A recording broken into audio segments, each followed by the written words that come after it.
नमस्कार दर्शक बंधु मु सुरेश चौधरी आपण माने देखुछंती मो YouTube channel travel with Suresh Chaudhary.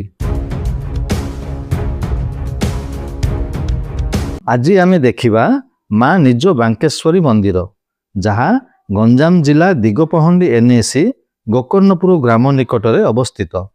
निकटतम सहर ब्रह्मपुर ठारू मात्र 35 किलोमीटर दूर। गोकर्णपुर रास्ता पार्श्व थिबा माँ को विराट तोरणटी आपण देखिले। सेठारु 13 किलोमीटर दूर पहाड़ शीर्ष रे माँ को आदि शक्तिपीठ।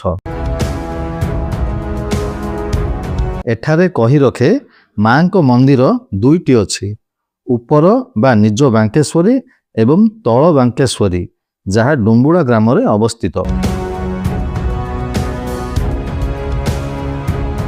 डुम्बुड़ा ग्रामस्थ तल बांकेश्वरी मंदिर रे प्रतिवर्ष दोल पूर्णमी रे यात्रा बहुत धूमधाम रे पालन होई थाए।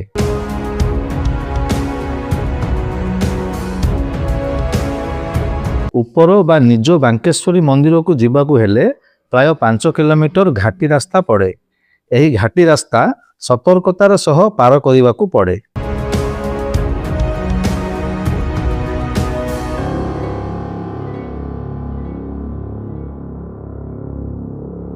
वर्तमान माँ को मंदिर को आसी जाइछु। एठारु मंदिर प्रवेश पई टिकेट खंडे काटी मंदिर को जीवाकू पड़े। चलंतु माँ को प्रथमे दर्शन करिबा। स्थानीय लोक मानक कहिबा अनुसारे माँ निज बांकेश्वरी एक जाग्रत देवी, डाकिले ओ करंती।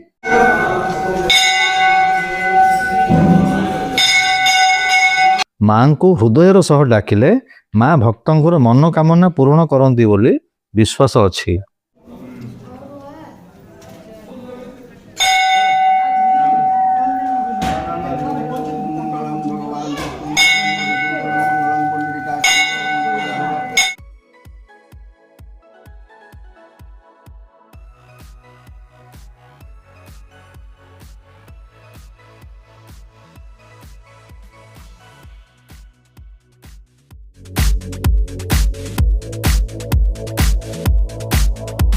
वर्तमान मंदिर बेढ़ार दृश्य आपण माने देखुछंती। मंदिर पछपटे थिबा एही वृक्ष को टिके ध्यान देई देखंतो।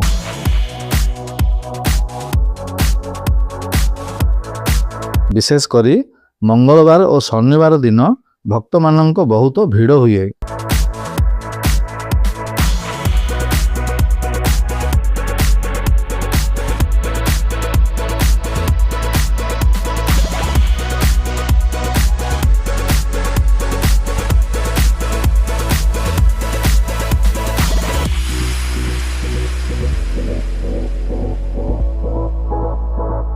मंदिरर चतुर्पार्श्व बहुत बड़ बड़ गछ अछि।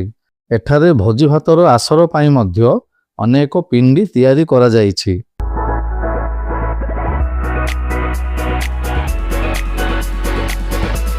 सांगसाथी एवं बंधु बांधव मिसी एठारे बनभोजीर मजा नहीं पारिबे। जदि आपण ब्रह्मपुर किंबा दिगपहंडी आसंती निश्चय एठाकू आसी माँ को दर्शन करंतु। दर्शक बंधु वीडियोटी भलो लागिले लाइक और शेयर करंतु एवं मो चैनल टी को सब्सक्राइब करंतु।